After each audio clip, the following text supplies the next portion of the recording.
Hello friends, welcome back to Kids Animal Stories. If this is your first time, welcome to the family. My name is Mr. Jim, and my wife and kids, we live in South Carolina, and we not only love animals very, very much, but we also just love story time. So if you have an animal that you would love us to do a story on, head on over to our Instagram page for Kids Animal Stories, send me a message, and maybe we'll turn that animal into an awesome adventure. Well, friends, are you ready for part 2? Me too! Let's go!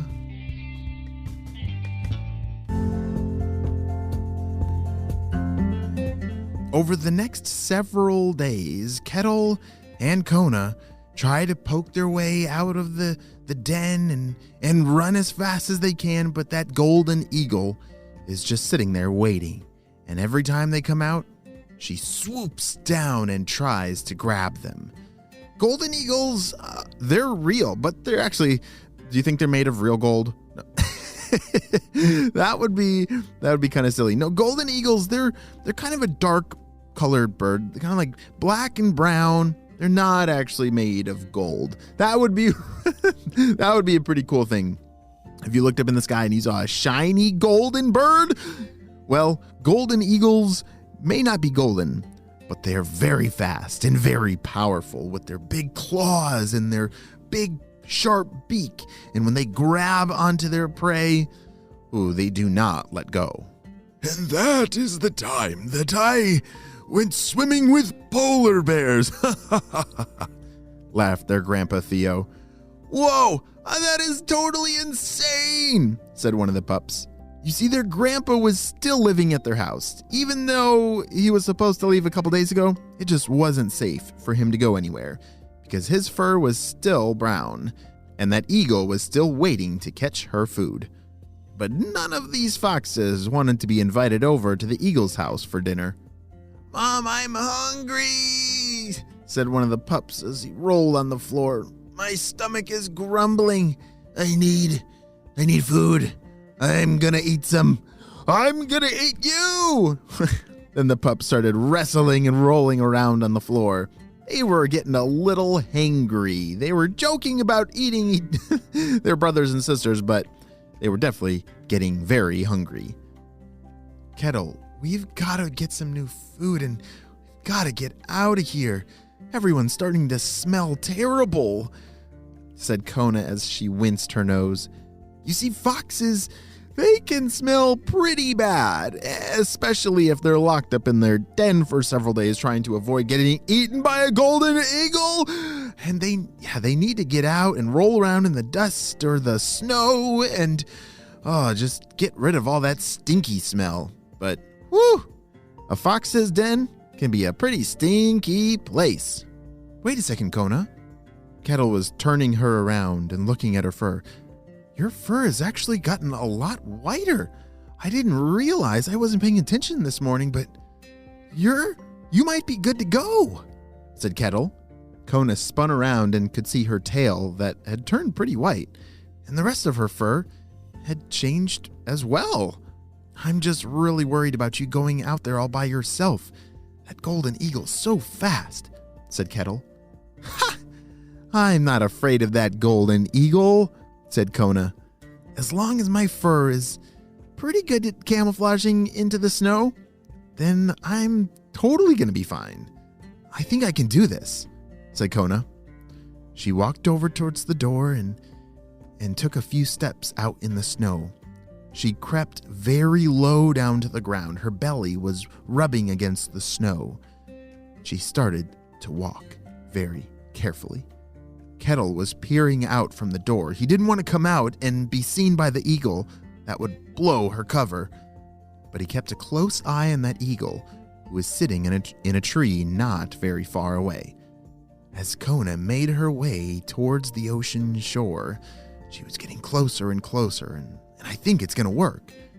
Her fur had turned enough white so that she could blend into the snow without the eagle seeing her. She had a long way to go, but she was determined to get food for her family. Finally, up ahead, as she rounded the bend, she could hear the waves crashing. And look at that! There was a tide pool full of little fish, perfectly sized for her whole family. And there were berry bushes too. Berries were deliciously in season right now. Just when it starts to become winter time, those berries can be the most tasty snacks for a family of foxes. As she filled her mouth with enough berries and fish that she could carry, she wandered her way back, following the same trail that she had gotten there. Step by step, she matched her paws into the footprints that she had ran through the snow coming out. She wanted to make sure that she was leaving as little of a trail as possible so that that eagle wouldn't get suspicious. And there it was. Her den was just up ahead, and Ketil was waiting there. He could see her with a mouth full of delicious food for their family. As Kona raced inside, all the pups jumped on top of her. They were so happy. "Mom, you brought us food!" In just a few seconds, all that food was now in the bellies of a whole bunch of Arctic fox pups. As the whole family turned around, they realized that Kona was already on her way to make a second trip. The rest of the day, Kona went back and forth, without ever being spotted by that golden eagle. She was able to go catch a whole bunch of fish and bring back a ton of berries to fill all of their tummies. And over the next few days, Ketil's fur and Grandpa Theo's fur started to turn white, and they pretty soon were all camouflaged and ready for winter. Wow, what an amazing adventure! I did not know that about Arctic foxes, that their fur changed from brown to white. That is pretty cool, how they adapt their fur to the surroundings around them so that they are safe from those hungry eagles that want to invite them over for dinner time, if you know what I mean.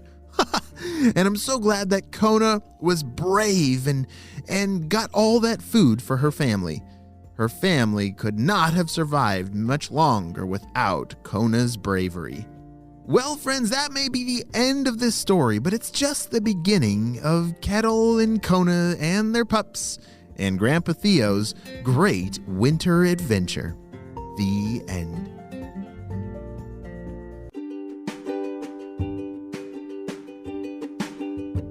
Great job, you listened all the way to the end, and it's time for some questions. Do you remember what kind of food that Kona ran out to the shore to get? Yes, fish and berries. Yes, foxes like a bunch of different kinds of food, and they definitely love fish and berries. But do you know another thing they really love to eat? Seaweed. I know that sounds kind of silly, but it's actually pretty delicious to them. It's like a salad. They go over to the shore of the ocean, pull out some seaweed, and they love it. Well, friends, I hope you have a super duper day, and I'll see you next time. Bye!